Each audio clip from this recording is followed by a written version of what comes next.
শরীফ হাদি, তাকে নির্মম নৃশংসভাবে হত্যা করা হয়েছে এবং এই শরীফ হাদি শহীদ হয়েছেন। এই শহীদ শরীফ হাদির জানাজা হয়েছে মানিক মিয়া এভিনিউ জাতীয় সংসদের পাশে। আমরা সকাল থেকে সেখানে গিয়েছিলাম এবং জানাজায় আমরা দেখেছি লক্ষ লক্ষ মানুষ। এক পর্যায়ে সংসদ ভবনের চারিপাশে যে রাস্তাগুলো, প্রত্যেকটি রাস্তায় একই অবস্থা, রাস্তার উপরেই মানুষ জানাজায় দাঁড়িয়েছে। কে কোথায় সেটা দেখা দেখি নেই, জানাজা কখন হবে এই হলো অবস্থা। এই জানাজা পৃথিবীর ইতিহাসে আমার কাছে মনে হয়েছে যে এত লোক বোধহয় এই হাদির জানাজাতেই হয়েছে, অন্য জায়গায় হয়েছে কিনা আমার জানা নেই। তা আজকে এই জানাজা শেষে শহীদ এই হাদির কবর হলো আমাদের জাতীয় কবি কাজী নজরুল ইসলামের সমাধিস্থলের পাশে তার কবর দেওয়া হয়েছে।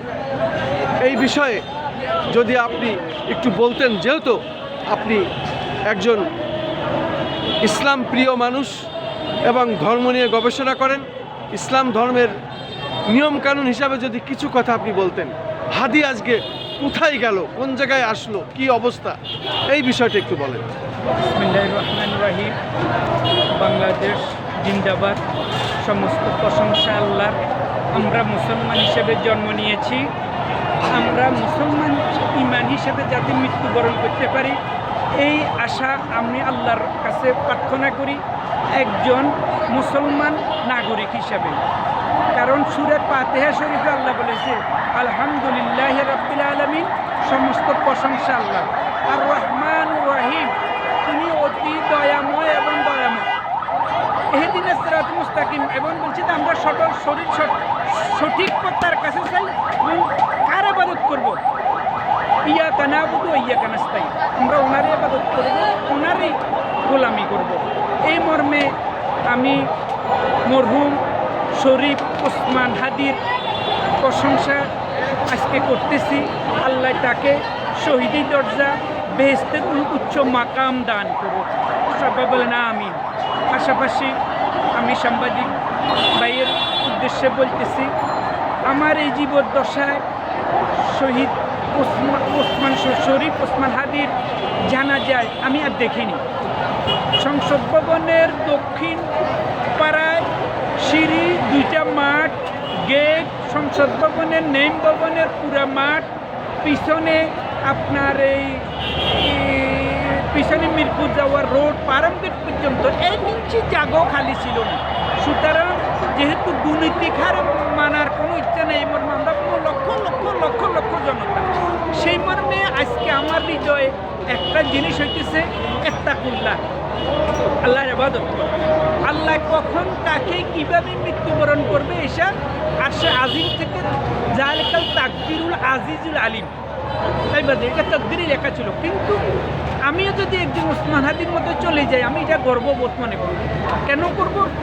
একজন ওসমান হাদি দল করে কিছু সংখ্যক লোক জানত। আজকে সে ওসমান হাদির বাংলাদেশের এবং বাংলাদেশ জাতীয়তাবোধের, বাংলাদেশের গণতন্ত্রের, বহু মানুষের অধিকার স্থাপন, মানসিক ন্যায় বিচার এবং ইনসাফ স্থাপনের জন্য সে একটা জঞ্জার দিয়ে গেছে এই বাংলাদেশে।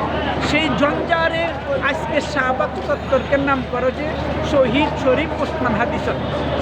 এরপরে তার মর্যাদা এত বাড়ি যাইতেছে, বাংলাদেশের বিদ্রোহী এবং কাজী নজরুল ইসলাম, সে অত্যন্ত ইসলাম প্রিয়, সে অত্যন্ত আধ্যাত্মিক লাইনের কবি এবং সকল আলেমেরা সেটা স্বীকার করতেছে, সে আধ্যাত্মিক লাইনের কবি এবং ইসলামী অনেক কবিতা সেই বাংলাদেশে স্মৃতিচারণে দিয়ে গেছে।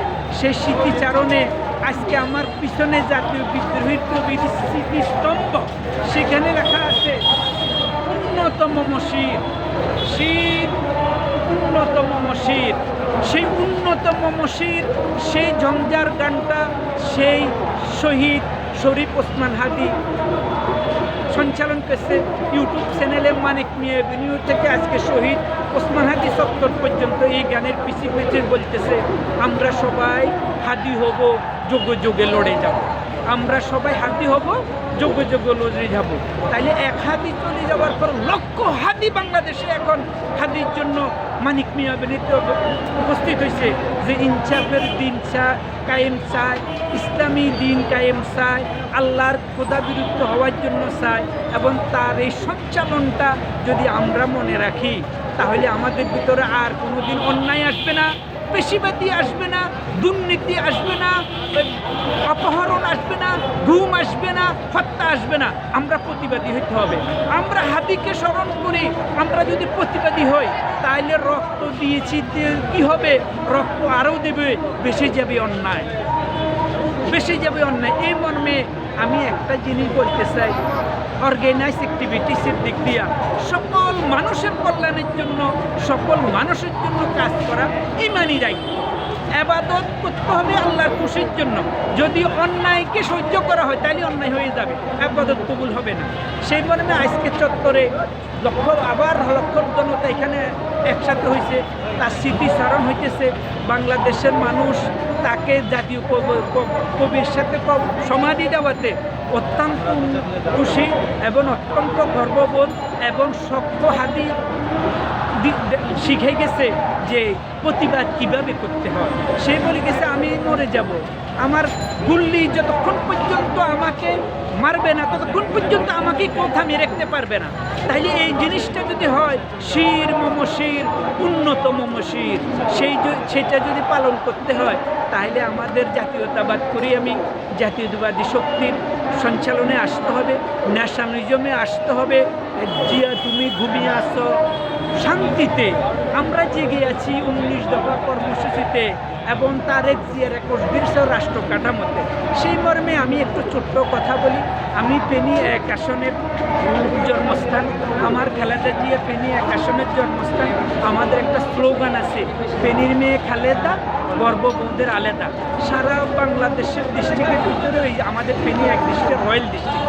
এখানে এখন কিছু নব্য বিএমপি বাইর হই বিগত জুলাইয়ের আন্দোলনকে কলঙ্কিত করার জন্য যেটা হাদি বলে দিয়ে গেছে সেই স্ক্রিপ্টটা আমি রাখছি যে পেশিবাদী আওয়ামী লীগের ছাগলাইয়া উপজেলার চেয়ারম্যান মিজানুর রহমান, যদিও সে যত কিছু হইব সেটা আওয়ামী লীগের চেয়ারম্যান হয়েছে এবং সেই চেয়ারম্যান ঘরের ভিতরে চট্টগ্রাম মিলার সময় থেকে লোক আনি বোর্ডের সময় গরু জব করে খাওয়াই, ওই লোকগুলা দিয়ে সকালবেলা কেন্দ্র দখলকারী সিট মারি সেই আওয়ামী লীগকে জয় করা হয়েছে।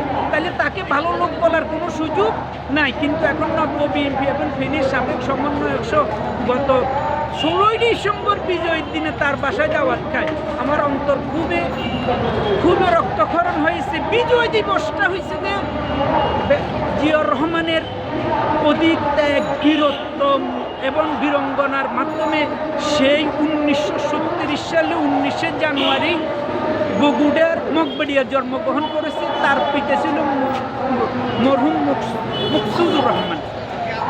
সে ক্যালকাটাতে চাকরি করত। ক্যালকাটায় হেয়ার স্কুলে তার স্কুল জীবনটা শুরু হয় এবং 47-এর দেশভাগ হওয়ার পরে করাচিতে ট্রান্সফার হওয়ার পরে করাচি একাডেমি থেকে 1952 সালে সে মেট্রিক পাস করেছে।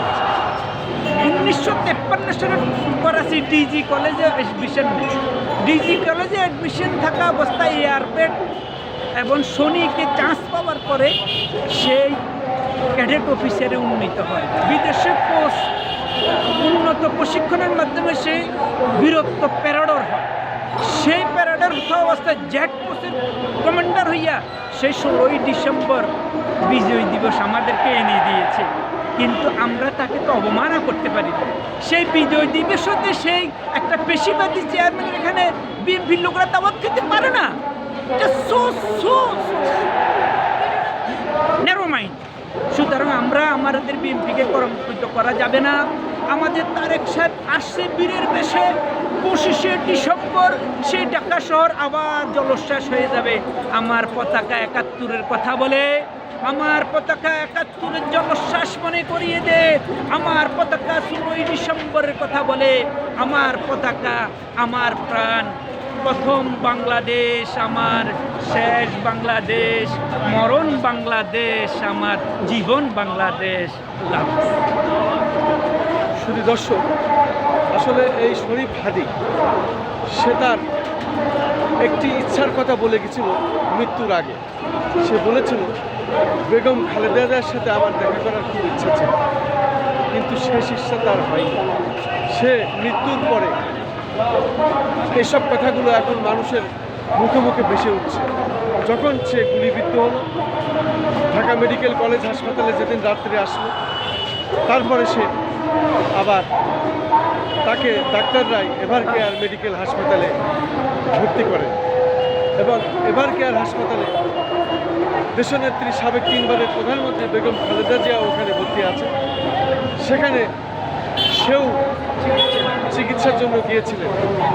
তারপরে শেষ পর্যায়ে তার সিঙ্গাপুরে নেওয়া হয় এবং সিঙ্গাপুরে শেষ নিঃশ্বাস যখন ত্যাগ করেন, তারপরে তার জানাজা আজকে হয়, বিশেষ করে মানিক মিয়া এভিনিউ জাতীয় সংসদের পাশে। এবং সেই মানিক মিয়া এভিনিউতে আমরা সকালে যখন গিয়েছিলাম, আমরা দেখেছি সকাল থেকেই শুরু করে লাখ লাখ মানুষ, এই লাখ লাখ মানুষ যখন আর জায়গা হয়নি, তখন আমরা দেখেছি বিশেষ করে সংসদ ভবনের চারিপাশে যে রাস্তা, সমস্ত রাস্তাতেই মানুষ জানাজায় দাঁড়িয়ে গেছেন, আর ঢোকার কোনো সুযোগ ছিল না। এই হলো শহীদ হাদি। পৃথিবীর ইতিহাসে অনেকে বলছেন এত বড় জানাজা আর কখনোই হয়নি। শহীদ হাজির এই জানাজা ইতিহাসে, বাংলার ইতিহাসে বিরল হবে। জুলাইয়ের যোদ্ধা হিসেবে তার রুহের মাগফিরাত কামনা করবে দেশবাসী এবং আপনাদের ছেলেদেরকে হাদির মতো করে দিবে ইনশাআল্লাহ। আজকে সেই শরীফ হাদির কবর হলো জাতীয় কবি কাজী নজরুল ইসলামের সমাধিস্থলের পাশেই।